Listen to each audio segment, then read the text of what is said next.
Praise the Lord. இந்த காலவேளையிலும் உங்களை மறுபடியும் சந்திப்பதில் மிக்க மகிழ்ச்சி அடைகிறேன். இந்த நாளிலும் நான் ஒரு வேத வசனத்தை தியானிப்போம். 140 சங்கீதம் 7வது வசனம். சங்கீதம் 140:7. ஆண்டவராகிய கர்த்தாவே, இரட்சிப்பின் பலனே, யுத்த நாளில் என் தலையை மூடினீர். பிரியமானவர்களே, சங்கீதக்காரனாகிய தாவீது சொல்கிறார், யுத்த நாளில் என் தலையை மூடினீர் என்பதாக. ஆங்கில மொழிபெயர்ப்பில், ஒரு மொழிபெயர்ப்பில் விதமாய் போடப்பட்டிருக்குது, நீர் எனக்கு கேடகமாக இருந்தீர், யூ ஆர் மை சீல்டு. இன்னொரு மொழிபெயர்ப்பில் சொல்லப்பட்டிருக்குது, நீர் எனக்கு பாதுகாப்பாக இருந்தீர் என்பதாக. இப்படி பல ஒவ்வொரு மொழிபெயர்ப்பும் ஒவ்வொரு விதமாக சொல்லப்படும். நீர் என் தலையை மூடினீர், எனக்கு கேடகமாக இருந்தீர், எனக்கு பாதுகாப்பாக இருந்தீர் என்றெல்லாம் பல விதத்தில் வேதத்தில் போடப்பட்டிருக்கிறது. தாவீது சொல்கிறார், யுத்த நாள் வந்தபோது நீர் என் தலையை மூடினீர் என்பதாக. தாவீது பல யுத்தங்களை செய்ததான ஒரு யுத்த வீரன். பெலிஸ்தரை முறியடித்தார், மற்றும் அநேக ஜனங்களை முறியடித்து அவர்களை கப்பங்கட்ட வைத்ததான ஒரு மனிதன். இந்த தாவீது பல யுத்தங்களை செய்தார். நமக்கு எல்லாம் பழக்கமான ஒரு வசனத்தை நம்ம தியானிப்போமானா, 1 சாமுவேல் 17 அதிகாரம். 1 சாமுவேல் 17 அதிகாரத்தில் கோலியாத் என்று சொல்லக்கூடியதான ஒரு பெரிய யுத்த வீரனோடு இவன் யுத்தம் பண்ண புறப்படுகிறான். இவன் யுத்தம் பண்ணும்படியாக போகவில்லை, தற்செயலாக தன்னுடைய சகோதரரை பார்க்கும்படி தான் போனான். அங்கே போன போது கோலியாத்து இஸ்ரவேல் ஜனங்களை நிந்திக்கிறதை பார்த்தபோது அவனால் தாங்கி கொள்ள முடியவில்லை. இந்த விருத்த சேனை இல்லாத இந்த பெலிஸ்தியன் இஸ்ரவேலின் தேவன் நிந்திக்கிறான் என்று சொல்லக்கூடியதான அந்த கோபம், ஆதங்கம் தாவீதுடைய வாழ்க்கையில் உள்ளத்தில் வந்தது. கேட்கிறான், இவனை கொல்லுகிறவனுக்கு என்ன கொடுக்கப்படும், என்ன செய்யப்படும்? ஜனங்க சொல்கிறாங்க, யுத்த வீரர்கள் சொல்கிறார்கள், 40 நாட்களாக பயந்து ஒதுங்கி கொண்டு இருக்கிறவர்கள் சொல்கிறார்கள், இவனை கொல்லுகிறவனுக்கு ராஜா தன்னுடைய மகளை விவாகம் பண்ணி கொடுப்பார், சர்வ மானியமோட குடும்பத்துக்கு கொடுக்கப்படும், ராஜா அவனை கனம் பண்ணுவார் என்றெல்லாம் பலவிதமான காரியங்களை சொல்லுகிறார்கள். ஆனால் தாவீது அது ஒன்றுக்குமே செவி சாய்க்கவில்லை, அதில் ஒன்றுக்குமே அவனுக்கு விருப்பமும் இல்லை. அவன் சொல்கிறான், அந்த விருத்த சேனையில் இந்த பெலிஸ்தியன் இஸ்ரவேல் தேவன் நிந்தித்தானே, இவனை கொன்று போட வேண்டும் என்கிறதான ஒரே குறிக்கோளோட கூட இருக்கிறான். இவன் யுத்தத்துக்கு போகவில்லை, யுத்தத்தை பார்க்க போனவன். இவனோட வார்த்தையை கேட்டு சவுலுக்கு அந்த காரியத்தை அறிவித்தார்கள். சவுல் சொல்கிறான், தாவீதை கூப்பிட்டப்பா, அவன் சிறு வயது முதல் யுத்த வீரன், நீ இளைஞனாக இருக்கிறாய், ஒன்றால் ஆகாது, நீ யுத்தம் பண்ண முடியாது என்று சொல்லி அவனை தடுக்கிறான். அப்போது தாவீது சொல்கிறான், என்னுடைய அப்பாவுடைய ஆடுகளை நான் மேய்த்து கொண்டிருந்த போது ஒரு விசை ஒரு சிங்கமும் ஒரு விசை ஒரு கரடியும் வந்தபோது இந்த கரடியும் சிங்கத்தையும் நான் அடித்து துரத்தி அந்த சிங்கத்தோட வாயிலிருந்த என்னுடைய ஆட்டை பறித்து கொண்டேன். அது என்மேல் பாய்ந்த போது நான் அதை அடித்து கொன்று போட்டேன். இந்த விருத்த சேனையில் இந்த பெலிஸ்தனும் அவைகள் ஒன்றை போல் இருப்பான்பதாக. பாருங்கள், இந்த கோலியாத்துடைய உயரம், அவருடைய அதை பற்றி 1 சாமுவேல் 17 அதிகாரம் 4ஆம் வசனம் முதல் 6ஆம் வசனம் வரைக்கும் சொல்லப்பட்டிருக்கிறது. அவன் 6 முழமும் ஒரு ஜானும் உயரம் உள்ளவன், அவனுடைய சரீரமெல்லாம் வெண்கலத்தினால் பொதியப்பட்டிருக்கிறது. 7ஆம் வசனத்தில் நான் வாசிக்கும்போது சொல்லுகிறான், அங்கே சொல்லப்பட்டிருக்கிறது, அவனுடைய பரிசையை பிடிக்கிறவன், அதாவது கேடகத்தை தாங்குகிறவன் அவனுக்கு முன்னாக நடந்தான். 8ஆம் வசனத்தில் உங்களில் ஒருவனே இடத்துல அனுப்புங்கள் என்று சொல்லுகிறான். பாருங்கள், அவன் சொல்கிறான் ஒருவனே இடத்துல அனுப்புங்கன்னு சொல்லி. அவன் வரும்போது 2 பேராக வரான். கோலியாத்து வருகிறான், முழுவதும் வெண்கலத்தினால தன்னை புதிந்து கொண்டு கேடகத்தை பிடிக்கிறவனுக்கு முன்னாக நடந்து வருகிறான். அவன் ஒருவனை கூப்பிடுகிறான். அவன் கோலியாத்து வரும்போது 2 பேராக வருகிறான். ஆனால் இந்த தாவீது அந்த கோலியாத்தோடு மேற்கொள்ளும்படியாக போகிறான். அவன் தனியாக தான் போகிறான். அவனுக்கு கேடகமே இல்லை, பட்டயமே இல்லை, ஈட்டியும் இல்லை. சவுல் அவனுடைய யுத்த ஆயுதங்களை அவனுக்கு தரிப்பித்தான், யுத்த வஸ்திரத்தை அவனுக்கு உடுத்து வைத்தான்.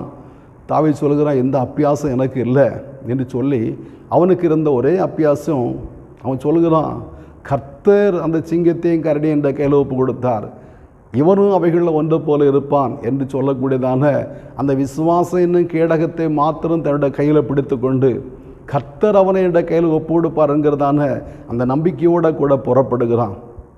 கோலியாத்துவனை பார்க்கும்போது இவனுடைய சைஸையும் இவனுடைய அந்த சரீர நிலைவையும் பார்த்தா பரிகாசம் பண்ணினான் என்ற விதத்தில் வாசிக்கிறோம். அவன் இளைஞனாக இருக்கிறான், அழகுள்ளவனாக இருக்கிறான்.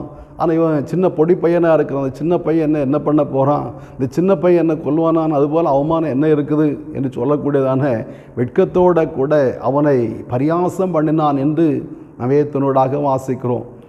ஒரு பரியாசத்துக்குரியதான ஒரு மனிதன் ஒரு பெரிய கோலியாத்தை வீழ்த்தும்படியே வந்து நிற்கிறான் என்று சொல்லக்கூடியதான அந்த அவமானத்தோடு இந்த கோலியாத்து தாவீதை பார்க்கிறான்.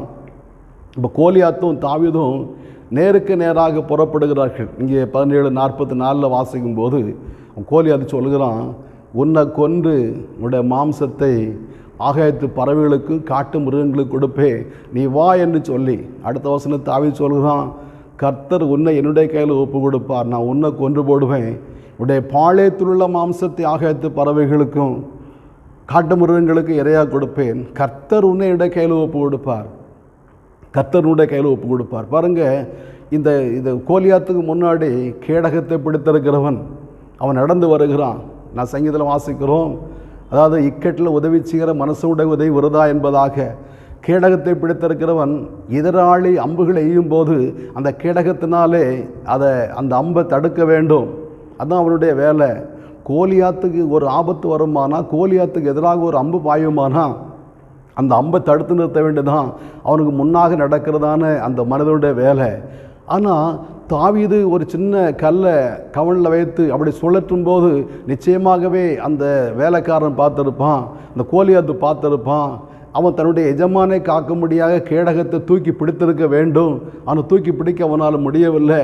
காரணம், யுத்தத்தை செய்தது கோலியாத்து அல்ல, கோலியாத்தோடு கூட இருந்து கர்த்தர் யுத்தத்தை நடத்தினார்.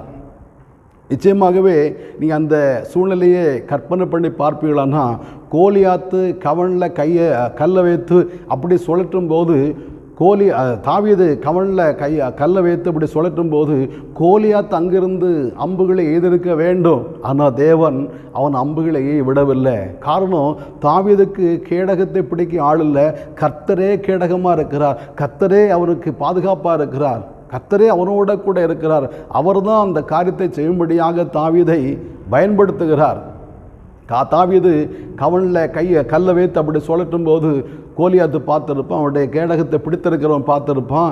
அவன் கேடகத்தை தூக்கி பிடித்திருக்க வேண்டும், கோலியாத்து அங்கிருந்து அம்பை எதிர்க்க வேண்டும். அதை அவனால் செய்ய முடியவில்லை. காரணம், யுத்தத்தை செய்கிறது கர்த்தர். தாவீது சொல்கிறான், கர்த்தர் இந்த யுத்தத்தை செய்வார், கர்த்தர் ஈட்டினாலும் கேடகத்தை ரட்சிக்கிறவர் இல்லை, கர்த்தர் உன்னை என்ற கையில் ஒப்பு கொடுப்பார். பாருங்க, இந்த விசுவாசத்தோடு கூட அவன் கற்களை எய்கிறான்.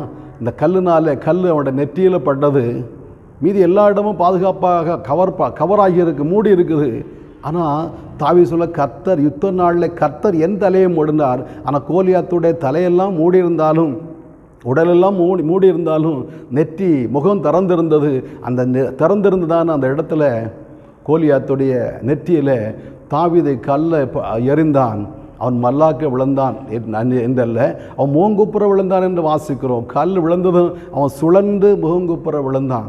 நியாயமாக கல் அப்படி வரும்போது கல் இப்படி அடிக்குமானா மல்லாக்க விழணும். இவன் சுழன்று கீழே முகங்குப்புற விழுந்தான் என்று வாசிக்கிறோம். உடனே தாவீது ஓடி போனான். அவனுடைய கையில் பட்டயம் இல்லை. கோலியாத்துடைய பட்டயத்தை எடுத்து தாவீது கோலியாத்தை வெட்டி அவனுடைய தலையை தனியே எடுத்து போட்டான் என்று வாசிக்கிறோம். பிரியமானவர்களே, இந்த வார்த்தையை கேட்கிற உங்களுடைய வாழ்க்கையில் கூட கர்த்தர் உங்களுக்கு இடகமாக இருப்பாரானா, கர்த்தர் உங்களுக்கு பாதுகாப்பாக இருப்பாரானா, உங்களுக்கு எதிராக வருகிறதான எல்லா யுத்தங்களையும் நீங்கள் மேற்கொள்ள முடியும். ஒருவேளை கோலியாத்து தாவீது வந்ததான யுத்தம் உங்களுக்கு வாழ்க்கையில் வரவில்லை.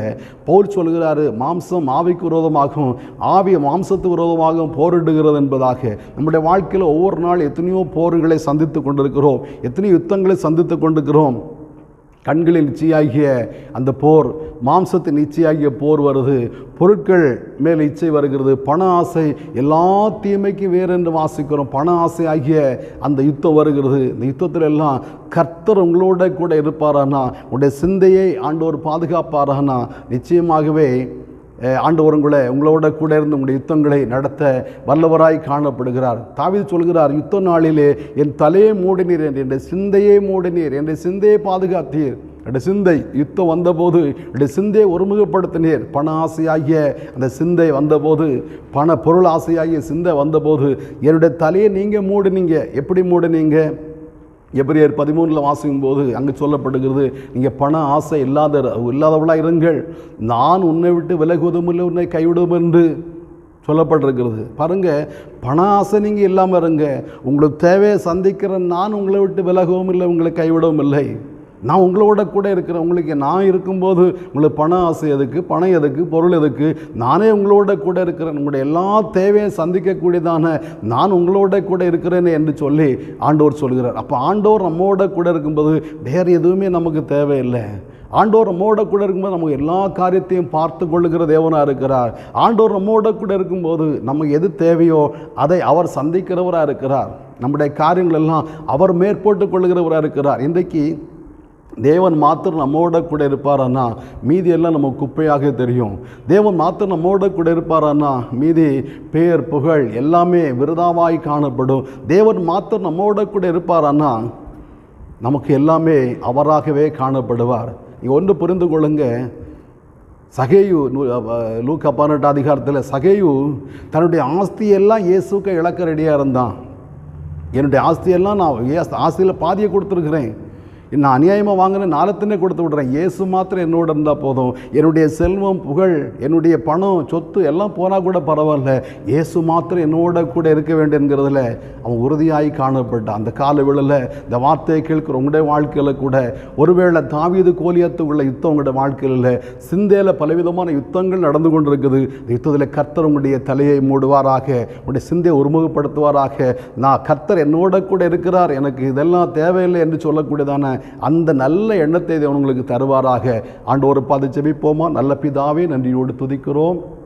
இந்த காலவேளையிலும் உடைய திருமுகத்தை நோக்கி பார்க்கிறப்பா, ஆண்டவர் இத்தனை நாள் என் தலையை மூடினீர் என்று தாவீது சொல்கிறார். எங்களுடைய வாழ்க்கையில் ஆண்டவரே ஏசப்பா எங்களுடைய தலையக்கத்தா மூடப்படாமல் இருக்குமானா சிந்தையில் பிசாசு பல எண்ணங்களை கொண்டு போட்டு யுத்தம் பண்ணுவான். ஆண்டவரே ஆவிக்கு விரோதமாக மாம்சமும் மாம்சத்துக்கு விரோதமாக ஆவியும் போராடுகிறேன் என்று கெத்த பவுல் சொல்கிறாரப்பா. ஏசப்பா அந்த போராட்டத்தில் அந்த யுத்தத்தில் கெத்தாவேப்பா ஏசப்பா சில நேரங்களில் கெத்தாவே ஆவி தோற்று விடுகிறது, சில நேரங்களில் மாம்சம் தோற்று விடுகிறது. ஆண்டவரே கெத்தாவே மக்கள் ஸ்தோத்திரம். நாங்கள் ஆண்டவரை கெத்தாவே அப்போ கிறிஸ்துவுக்காக நற்கந்தமாய் காணப்பட வேணுமே, ஆவினாலே மாம்சத்தின் கிரியை அழிக்கக்கூடிய கிருபைகளை ஆண்டவர் எங்களுக்கு தர வேணும்னு ஜெபிக்கிறோம். நீரங்களுக்கு கேடகமாக இருக்கும்போது ஆண்டவரே மாம்சம் மேற்கொள்ளாதே, நீரங்களுக்கு கேடகமாக இருக்கும்போது சத்துரு மேற்கொள்ள மாட்டானே, நிறங்களை கேடகமாக இருக்கும்போது ஆண்டவர் நாங்கள் ஆண்டவர் விழுந்து விட மாட்டோம். அப்பா நம்முடைய ஆண்டவரை கரம் எங்களோடு இருந்து நடத்தணும்னு ஜெபிக்கிறோம். இந்த வார்த்தையை கேள்ற நம்முடைய பிள்ளைகள் ஒவ்வொருவரையும் தேவன் ஆஸ்வதிப்பீராக, ஒவ்வொருவோடு கூட இருப்பீராக, ஒவ்வொரு தலையை நீங்கள் மூடுவீராக, சிந்தை ஒருமுகப்படுத்துவீராக. கர்த்தர் என்னோட கூட இருக்கிறான்தான் ஆண்டவர் உணர்வோடு செயல்படக்கூடிய கிருபைகளை ஆண்டவர் தர வேணும்னு ஜெபிக்கிறோம். திருக்கரங்களை அர்ப்பணிக்கிற இயேசு மூலம் பிதாவே, ஆமென். ஆண்டவர் நம்மை ஆஸ்வதிப்பாராக.